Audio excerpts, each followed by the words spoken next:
Salve, meus queridos plantoides, vocês vão bem? Espero que sim.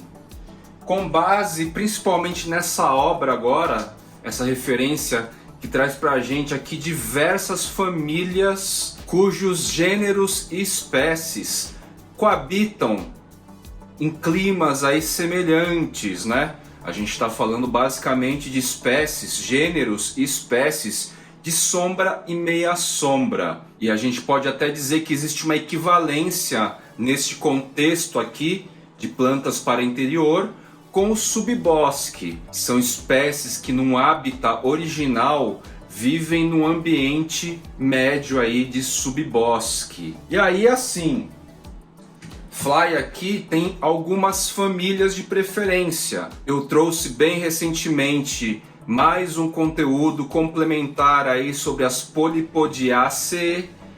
No caso, a gente falou neste episódio sobre os Platycerium. Apresentei aí 3 variedades bem interessantes, 2 espécies e um híbrido. Então, quando o assunto é samambaia, eu posso dizer que os Platycerium, chifre de veado, são uma das minhas preferências aí no rolê das plantas de florestas úmidas. E aí que eu já demonstrei para vocês o interesse a respeito da família Begoniaceae. Existem alguns episódios aqui no Fly Channel destinados a essa família. E o episódio de hoje do Jardineiros Urbanos pro Fly é novamente dedicado à família das Begoniaceae, basicamente as begônias. Concomitantemente aos colecionadores de Arace, existem também os colecionadores de Begoniaceae, e eles são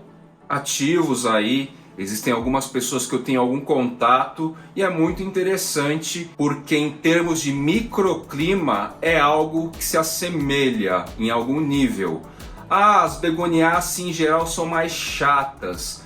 Não sei se eu consigo dizer que elas são mais chatas, mas elas têm um padrão de cultivo numa média diferente das Arace. E eu posso dizer que o ponto principal está relacionado ao padrão de rega. Em termos de umidade, ok. Em termos de iluminação é semelhante. Em termos de temperatura também. Agora, as Arace, elas são um pouco mais resistentes em geral a descontrole de rega. Às vezes você regar a mais, por exemplo, exceder na rega. Já as Begoniaceae em geral, se você ceder na rega, a chance de você perder é mais alta. E como em geral as pessoas que não estão muito acostumadas aos detalhes, aos preciosismos do ponto de vista do colecionador, em geral as pessoas estão sempre pesando mais na rega, ou simetricamente oposto, partindo para o esquecimento, e a planta está lá, vai definhando, e quando se vê a planta já secou. Então, ou você tem um excesso de zelo regando demais, ou você acaba se esquecendo da plantinha e ela acaba secando, definha e morre. Mas em geral quem gosta de planta e cuida em algum nível tende a exceder na rega. Eu posso dizer com certa convicção, convivendo com essas famílias, que as Arace toleram mais os nossos excessos, um pouco mais. As Begoniaceae, elas já ressentem mais se você exagera na mão da rega. Feita essa introdução, vou apresentar aqui algumas espécies novas. Uma ou outra talvez seja repeteco, talvez você já tenha assistido em outro episódio, mas obviamente elas estarão diferentes. Vou começar o episódio com algumas que não dá para trazer o vaso porque tá grande, tá muito encaixado no meio da minha floresta. A primeira delas é a Begonia Marmaduke, é a primeira vez que está dando haste floral, bem legal. Essa begônia é uma híbrida e, se eu não me engano, ela foi produzida lá nos Estados Unidos. Eu achava inclusive que ela não gerava haste floral, inflorescência, mas sim, gera. Agora eu preciso testar e ver se ela é fértil. Para você fazer polinização de begônia é relativamente simples, é muito mais simples do que arace. Até talvez mais simples do que os anthurium, tá legal? Neste episódio aqui, a segunda parte da visita recente, da revisita ao Harry Lorenzi, lá no Jardim Botânico Plantarum, ele mostra de novo como que faz a polinização. Existem flores femininas, flores masculinas. As flores femininas têm um tipo de bolsinha atrás das pétalas, parece até um útero, um ovário, algo assim. E aí você pega a flor masculina que não tem essa bolsinha e só dá aquela encostadinha na flor feminina. A próxima begônia eu quase perdi, na verdade não quase perdi, mas a amplitude térmica afetou bastante a bichinha. Bom que ela estava com caule já bem desenvolvido. Eu estou falando da begônia nelumbifolia. Ela é originalmente da América Latina, se eu não me engano, Colômbia, Belize e México. Algo mais ou menos assim. Enfim, depois eu busco trazer essa informação com um pouco mais de precisão. Ela é uma peltada super interessante, ela fica grandona. Os pecíolos aí atingem 30, 40 centímetros. Acho essa espécie super interessante. E ela está dividindo o vaso aqui em casa, na área externa, perto do painel paredão, com o Anthurium pedatum radiatum, que é um carinha meio lento aí, é diferente do pedatum. E a próxima begônia da área externa, que está super conectada lá entre os vasos, é a begônia caraguatatubensis brasileirona, muito bonita.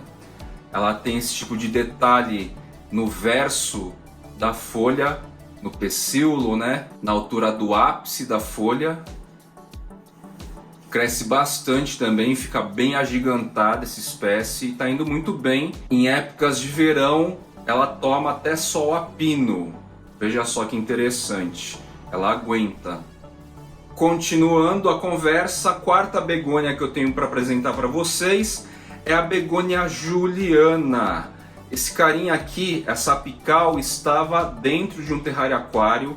O bicho estava todo contorcido na tampa já do terrário aquário. Veio uma mudinha pequenininha assim, lançou duas canas, acredito que seja tipo cana, né? Que vai formando essa estrutura compridona assim. E aí eu fiz esse corte e vou tentar fazer enraizamento na água.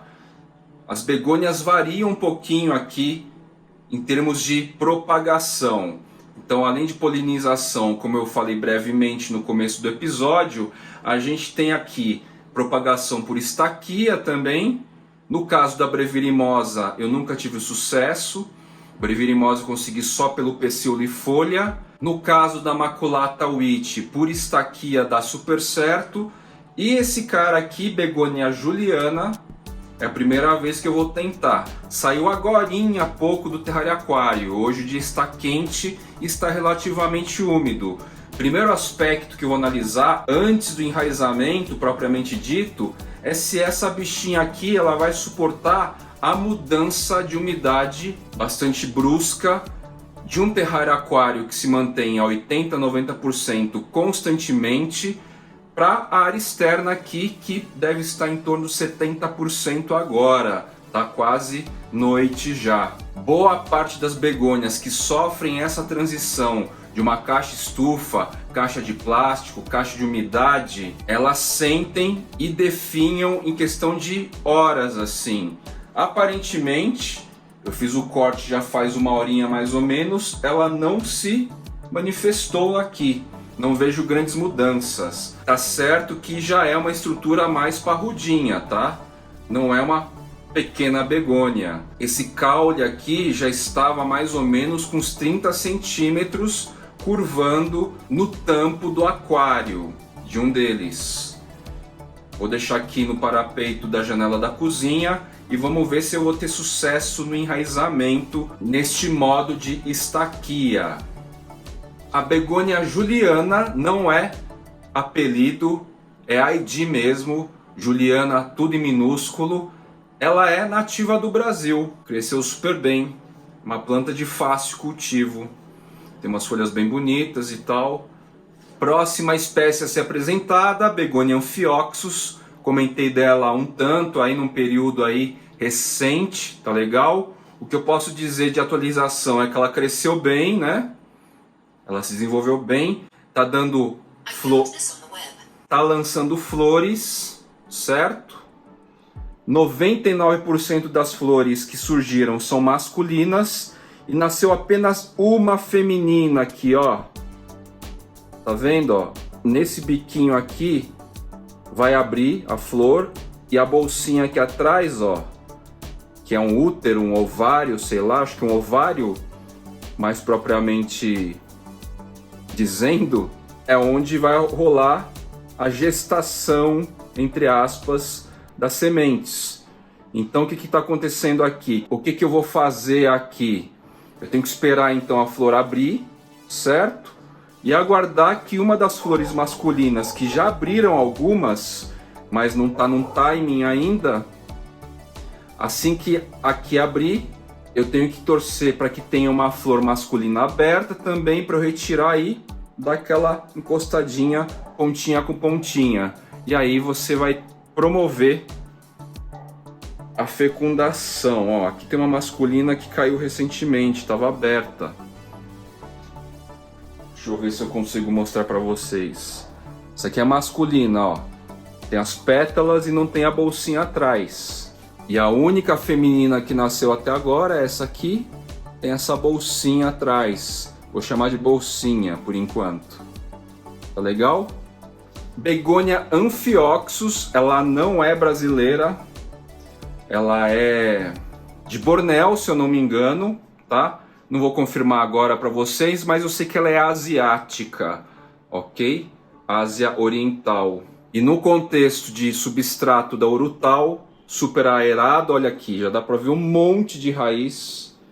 Lembrando que para as begônias, como as raízes são muito fininhas em relação às arace, até mesmo Philodendron e tal, que tem raiz mais fina que Anthurium, vale a pena você fazer um substrato com base de serrapilheira, um substrato inerte, fibroso, rico em matéria orgânica, mas que contenha um número maior de micropartículas de todos os carinhas conhecidos, só que menorzinhos, tá? Porque naturalmente, como as raízes são muito mais fininhas, para elas se sustentarem, a distância entre as partículas tem que ser menor, porque senão a bichinha não consegue se sustentar, certo? Deu super certo aqui a receita. Esse vaso não é tão transparente, mas eu acho que vocês conseguem ver que todo o entorno está lotado de raiz já. Lotado, lotado, e tem raiz já saindo por baixo. Eu vou poder trocar em breve de pote, embora a planta esteja ainda miúda. Tá legal? Begonia Amphioxus provavelmente é a begônia mais escassa da minha coleção, escassa no Brasil. Pouquíssimos colecionadores têm dessa espécie aqui, Begonia Amphioxus. Eu acho um barato essa begônia, brasileiríssima, begônia venosa. Na estrutura do caule, ela vai preservando essa fibra aqui, ó. Faz até barulhinho, ó. Cheio de fibra. Totalmente fibrosa. Fibre. Não sei nem se existe um termo fibre, uma seção fibre, alguma coisa para as begônias, mas se existisse, eu acho que essa seria a seção que as caracteriza. A preservação dessa fibra ao longo de todo o caule. É uma begônia de relativo crescimento lento, mas é que ela já está há um tempo aqui, 1 ano e pouco, certo? Nasceu um filhotinho aqui. Vocês vão notar que nessa estrutura anterior, os entrinós estão maiores. Ela estava de alguma maneira estiolando, e a pontinha aqui, os entrinós estão bem curtos. Eu notei realmente que estava faltando iluminação, um pouco mais de luz. Coloquei numa área de mais luz, mais ou menos quando ela estava desse tamanho. E então a gente tem aqui o registro da transição daqui até aqui, certo? Daqui, mais ou menos, até aqui, até a apical, a gente tem o registro da transição de local.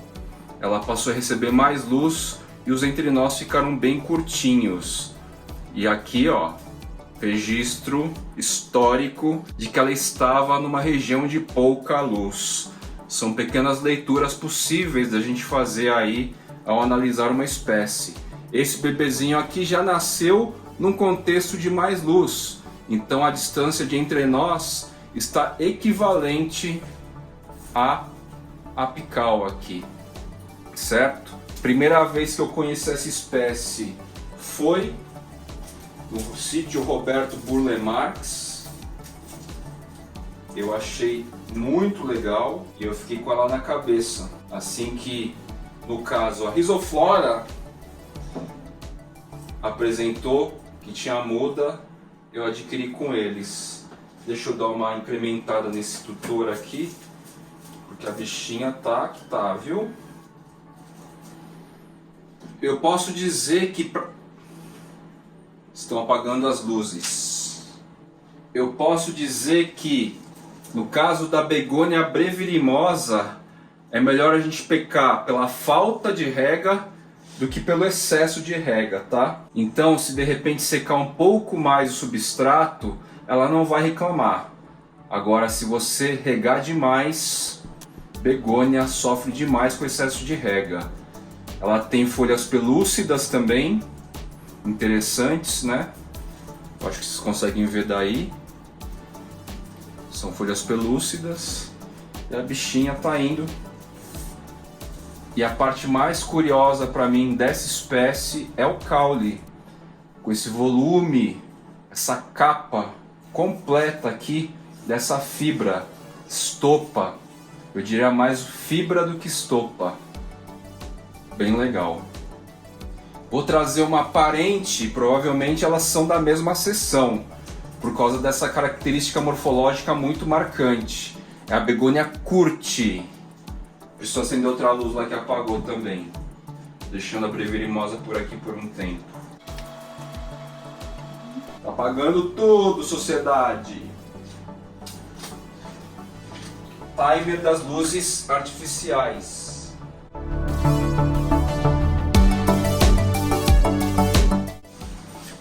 Estou com uma caixa de umidade repleta de espécies novas de begônia. Então vejam só aqui, a begônia curti tem essa característica também, ó, de subindo. Aqui na verdade desgastou, estourou, mas ela vai subindo aqui com essa fibra também. Então eu pressuponho que, embora eu não conheça a fundo, mas eu pressuponho que a curti e a brevirimosa façam parte da mesma seção devido a singularidades morfológicas, certo? É assim que os pesquisadores acabam agrupando por seção as espécies. Bem interessante essa espécie também, coincidentemente está com um filhotinho lateral aqui, certo? Está vindo uma lâmina foliar nova, por trás inclusive da fibra, ó. A fibra começa assim, depois ela ganha essa característica de fibra mesmo. O verso dessa espécie é mais avermelhada, com mais presença de antocianina. E a begônia curti também é originária do Brasil. Eu fico exatamente com a sensação de que se ambas tiverem flores concomitantemente, eu vou poder fazer aqui uma hibridização. Deixa eu confirmar a origem só, meu povo. Quase certeza que é brasileira. Exatamente, Brasil. Vamos para a próxima espécie agora. Pecíolos e caules avermelhados. Essa aqui vai ser difícil vocês saberem. Eu vou só colocar um calcinho aqui de substrato porque ela tá tombando, tá? Segundo. Tô com uma outra mudinha menor aqui que não tá cambaleando. Esse carinha aqui é também nativo do Brasil. Tem essa característica de pecíolo e caule vermelho, como vocês viram no indivíduo um pouco maior. É a begônia em homenagem a Harry Lorenzi. É a begônia Lorenzi. Brasileiríssima também. Ele comenta que está tendo dificuldade lá no contexto, no microclima que ele deixa as begônias para desenvolver essa espécie. No meu caso aqui eu estou na caixa de umidade. Lembrando que caixa de umidade vai manter o ambiente com alta umidade. O substrato, às vezes, ele até resseca. Eu tenho muitas araces no terrário aquário que o substrato está praticamente seco, mas ela continua soltando folha atrás de folha por causa das raízes aéreas que estão captando essa umidade do ar. Interessantíssimo isso. Então ela meio que dispensa a infraestrutura das raízes subterrâneas e ativa fortemente as estruturas de captação das raízes aéreas. Então aqui o que acontece? O substrato está úmido, mas o que está mais úmido é a área externa aqui. E Lorenzi, pelo que eu vejo aqui, está soltando novas mudinhas, esse indivíduo menor. E o indivíduo maior que está cambaleando, eu resolvi deixar lá para não quebrar, está soltando umas 3 lâminas foliares novas. Com isso a gente vai notando que é uma espécie que requer alta umidade. Lá na casa de vegetação que o Harry tem as begônias, e que a gente percorreu, uma das casas de vegetação, é um pouco mais seco o contexto. Tá legal? Eu não tive nenhum tipo de perda de folha, inclusive. Estão todas intactas como chegaram. E já faz aí um tempinho. Flores da begônia subácida.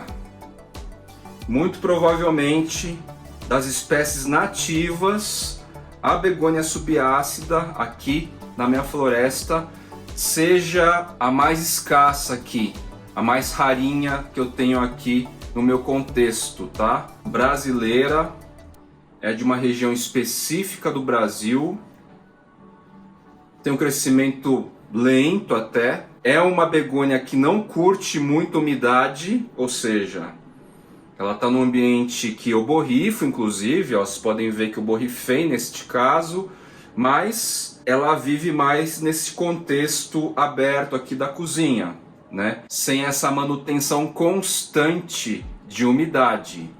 Pelo que eu noto aqui nesta haste floral, a gente só tem flores masculinas, por enquanto, e nessa aqui que está por vir, a gente tem que ver aí o que vai lançar, né? Eu não sei ainda, não me aprofundei ainda, mas eu acredito que o nascimento de flores masculinas e femininas é meio que aleatório, tá? Não tem uma regra lógica assim para nascimento, até onde eu sei. Se eu tiver errado e alguém souber, me complemente nos comentários.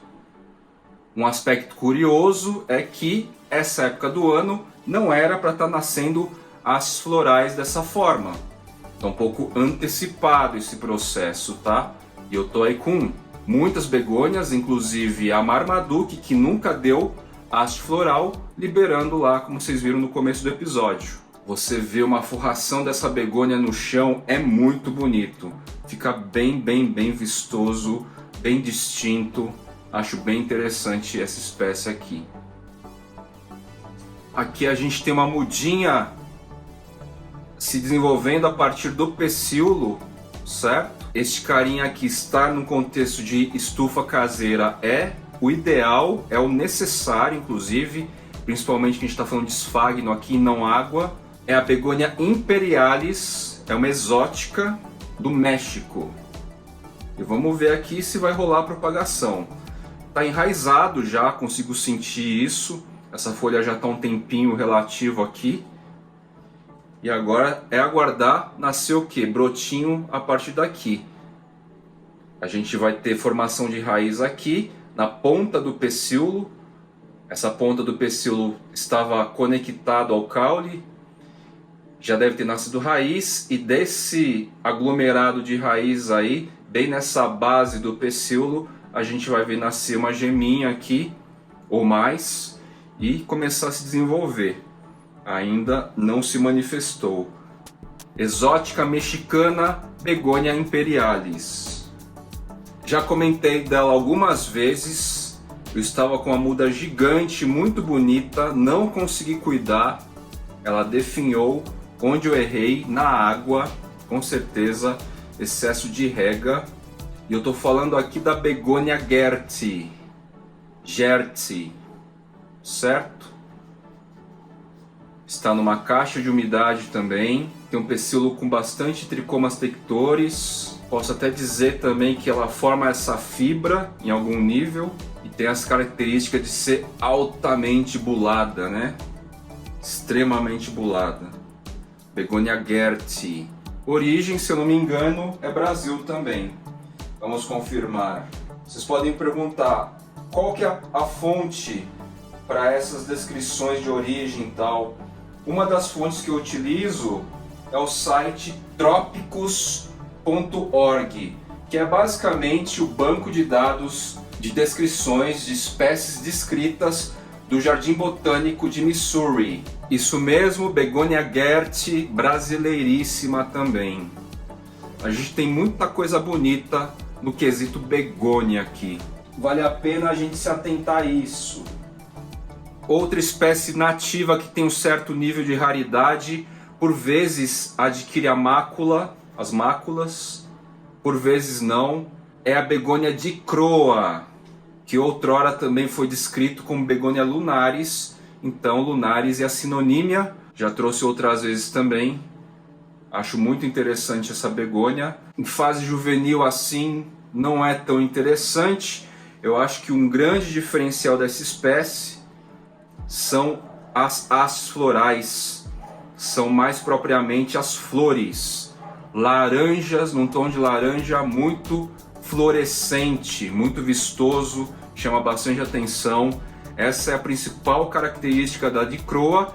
E um outro aspecto da dicroa é que o caule ele vai ficando semi-lenhoso, tá? Isso é interessante também. Algo mais marcante nessa espécie e possivelmente outras, mas das que eu tenho é algo marcante da dicroa. Flores laranja, um tom muito vívido, quase que fluorescente, e essa característica de caule semi-lenhoso que vai adquirindo. Estou com essa espécie meio desengonçada, também interessante por ser peltada. Deixa eu colocar num tutor aqui porque ela tá meio tombando, sabe? Como vocês podem ver, jardineiros urbanos, essa vibe de aproveitamento total, cultivo. Deixa eu ver aqui.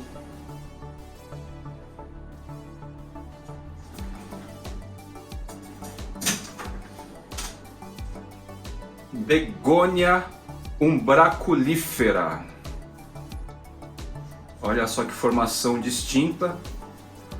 Também temos um filhote lateral vindo aqui. Haste floral bem compridona, desenvolvendo as flores ainda, todas masculinas ao que parece. Origem: Brasil, espécie do Brasil também. Eu acho ela bem diferentona, né? Para compor junto com a Zarace, para compor o matagal assim. Essa estética peltada é sempre complementar, interessante nesses contextos de formação de uma vegetação bem jungle assim, sabe? Eu acho muito legal. Aqui a gente consegue ver inclusive entre nós bem evidentes. Lembra, entre aspas, um philodendron, né? Ó, os nós bem marcadinhos, os entre nós. Supostamente, fazendo cortes aqui, a gente consegue criar mudas, supostamente. Mas como eu disse, as begônias, em geral, o processo de enraizamento sofre alguma alteração aí. Brevirimosa, não consigo por caule, não consigo por estaquia, consigo por folha e pecíolo. Maculata wheat consigo por caule, estaquia. Então a gente precisa fazer testes quando o assunto é begônia e a gente não vai propagar por sementes. Bora para a última espécie agora, que não é nativa, mas exótica. Tá uma escuridão já na minha floresta. Olha, eu posso dizer que eu aprendi a cultivar begônia efetivamente, ou melhor, o que eu avancei em relação à begônia até o momento foi a partir do cultivo da begônia hansleyana. Ela é chinesa. Existem áreas tropicais na China também. Acho bem interessante. Ela vai perder as máculas mais adulta, tá? A priori assim, tem um quê de begônia Thieme, né?